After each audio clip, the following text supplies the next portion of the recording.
Друзья, всем огромный привет! Мы находимся в Ереване, и это будет влог из столицы Армении.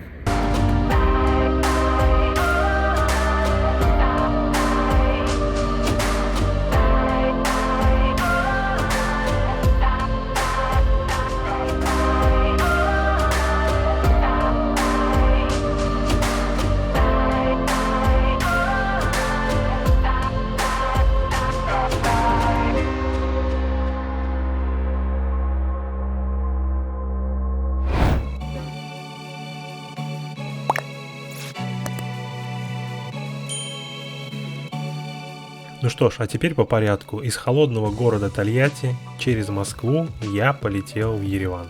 Пересадка у меня была в международном аэропорту Шереметьево. Перелет был ночной, ну а в сам Ереван я прилетел рано утром. Вызвав Яндекс.Такси, благо карта Мир работают в приложении, я отправился в гостиницу. Гостиница называется Royal Plaza. Бронировал я отель через Яндекс.Путешествия, ссылку оставлю в описании. Плюс такого бронирования в том, что деньги списываются с вашей российской карты.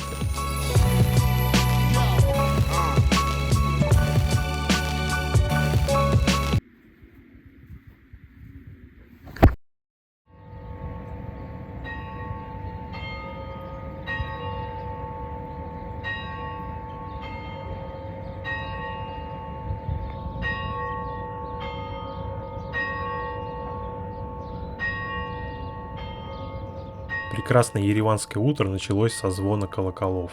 Открыв окно, я увидел храм.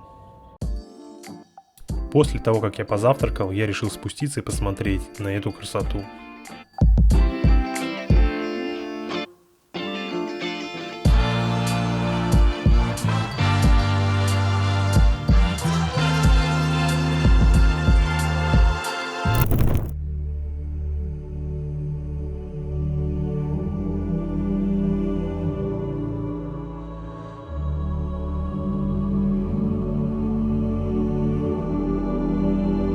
Сурб-Зуравор – одна из старейших церквей Еревана, которая изначально называлась Сурб-Аствацацин, Пресвятой Богородицы.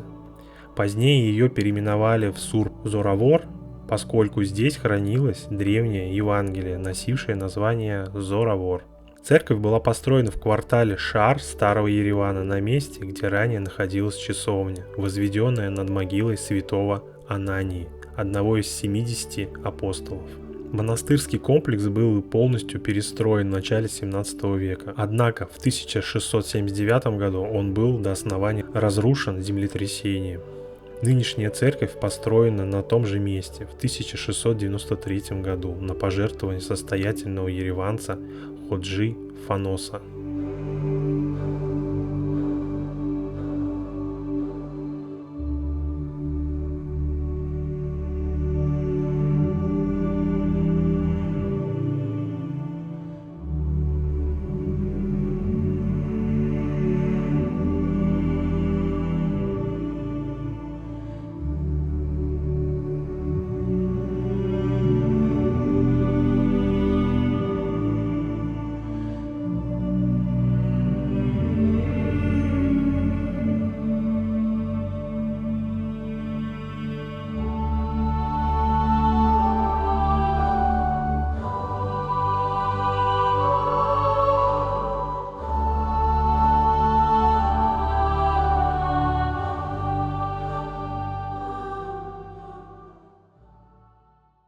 Друзья, вечер, решил просто прогуляться по Еревану.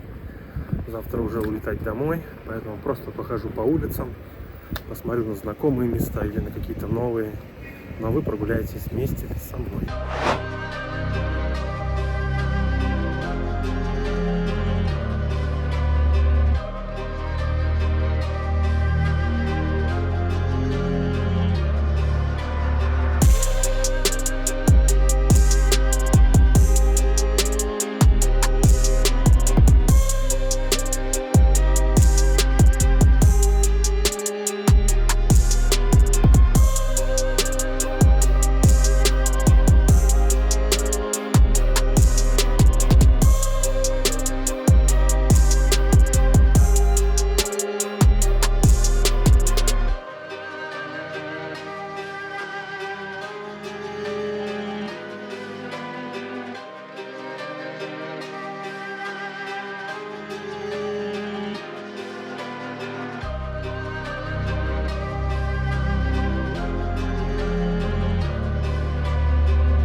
целом, друзья, я уже не знаю, что показывать в Ереване, потому что им уже просто целый плейлист есть из этого города. Просто переходите и смотрите. Ну, конечно же, без новых мест я вас не оставлю. Ездил в регионы и посетил несколько интересных мест. Поэтому постепенно, по мере прогулки, буду вам их показывать.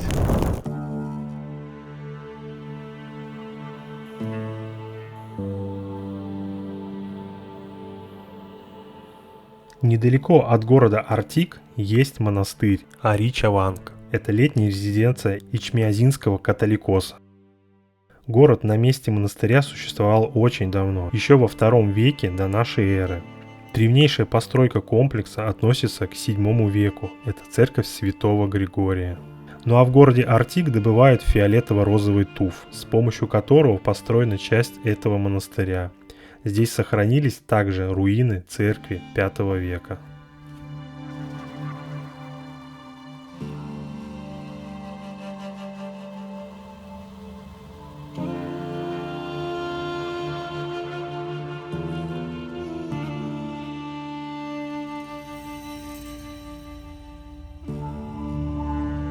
С северной стороны монастыря часть скалы отошла от основного массива на 5 метров, образовав скальный островок, на вершине которой размещается скит. Скит – это уединенное жилище для монахов-отшельников, которое часто располагается неподалеку от больших монастырей. Туда уходят те, кто готов к отрешению от всего мирского. Церковь Григория Просветителя VII века четко вписана в сам комплекс. Остальные более поздние строения словно обнимают более древнюю церковь.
Ну а наш путь продолжается по живописной дороге. Перед нами открывается вид на гору Арагац. Эта гора является наивысшей точкой Армении. Высота составляет 4090 метров над уровнем моря.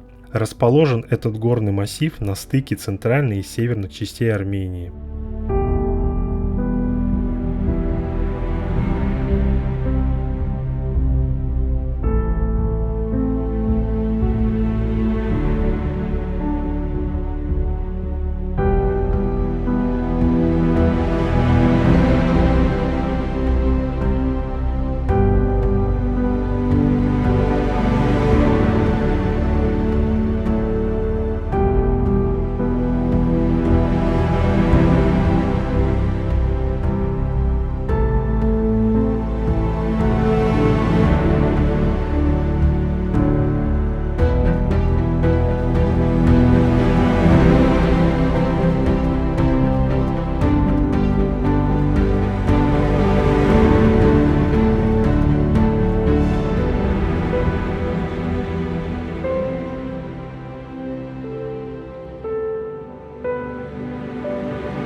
В районе города Дилижан мне удалось посетить несколько живописных мест, о которых я с удовольствием расскажу. Первое место – это оленеводческий центр, в котором занимаются восстановлением популяции кавказского благородного оленя.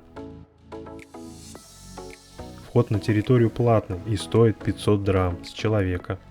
Ранее такие животные населяли местные леса, но постепенно исчезли из-за деятельности человека. С 2013 года ведутся попытки вернуть оленей в дикую природу. Их разводят в центре и потихоньку выпускают на природу. Смотреть оленей и оленят можно только через изгородь.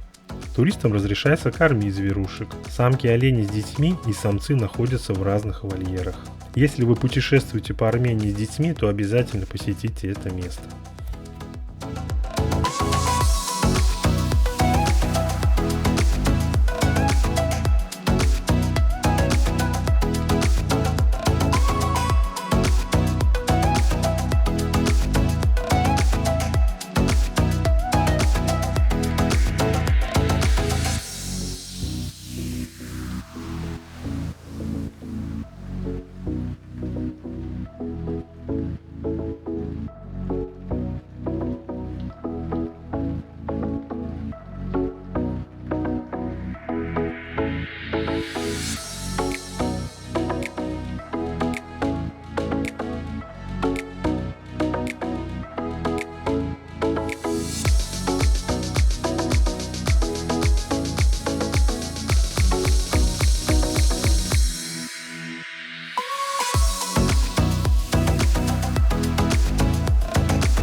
Если же проехать чуть дальше по живописной дороге, то можно попасть к высокогорному озеру Парс. Озеро располагается на высоте около 1400 метров в гуще Дилижанского заповедника. Общая длина озера составляет 385 метров, ширина около 85 метров, а глубина более 5 метров. Озеро Парс имеет оползневое происхождение и со всех сторон окружено лесом. Это место является в большей степени местом отдыха для местных жителей.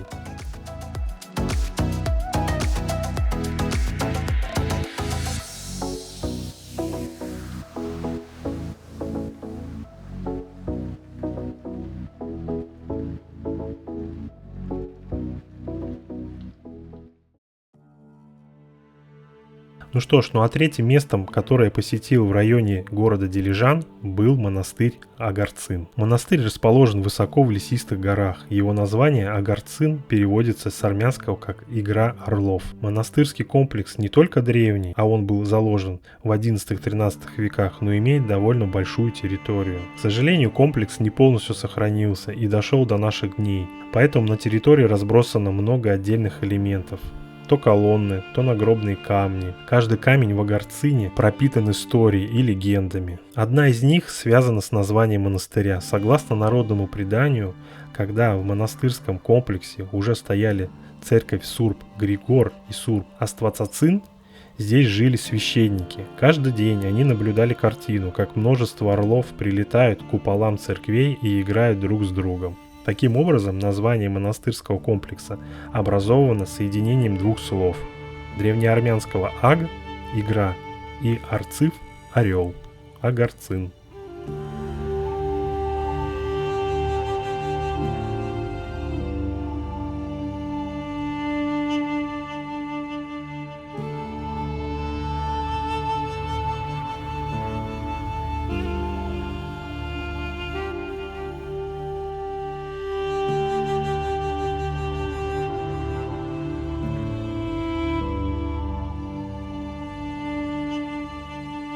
Но это дерево желаний. Это ореховое дерево, расположенное на территории монастыря. Считается, что ему более 700 лет. Среди местных жителей и туристов существует поверье, что если загадать желание и пролезть через небольшое отверстие в стволе, то желание непременно сбудется. Увы, некоторое время назад старое дерево было уничтожено молнией, и от него осталась лишь часть ствола.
перед вылетом. И сейчас надо... Обычно я встречаюсь с Араратом, когда приезжаю, хожу на каскад. А теперь сходить, сказать пока Армении, до новых встреч и посмотреть на Арарат. Как же я люблю прогуляться по таким узким улочкам Еревана. Прогуляться не спеша и посмотреть достопримечательности, которые уже видел.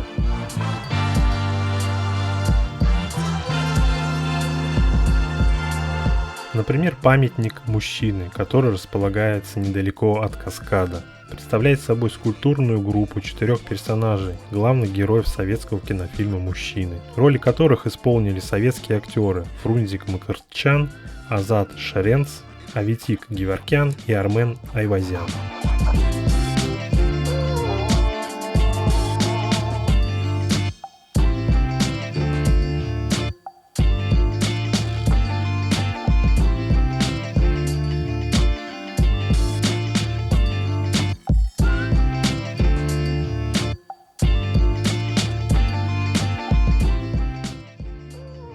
Ну а это памятник Мартиросу Сергеевичу Саряну, советскому художнику и живописцу. Что ж, а сейчас предстоит подняться на тот самый знаменитый каскад. Я считаю его лучшей достопримечательностью. Вы приехали в Ереван, сразу идите сюда, без сомнения, чтобы сразу впитаться красотой города, особенно когда Арарат будет видно. Не знаю, сейчас будет видно или нет, пасмурно. Ну, с вами сейчас посмотрим.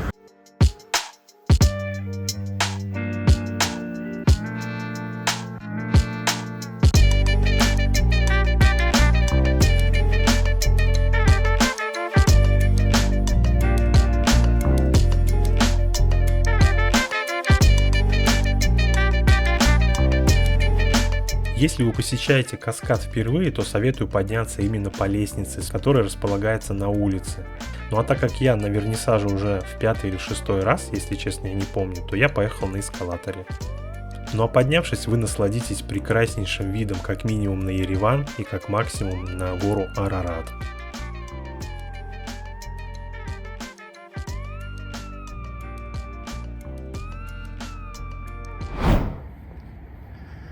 Эх, жалко, что Арарат не видно.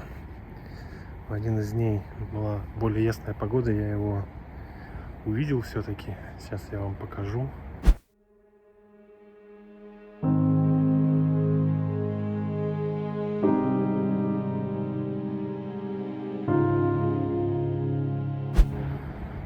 Вот так вот выглядит в любом случае Ереван отсюда.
Ну что ж, друзья, а я с вами на этом попрощаюсь. Ждет меня дорога домой. Всем пока.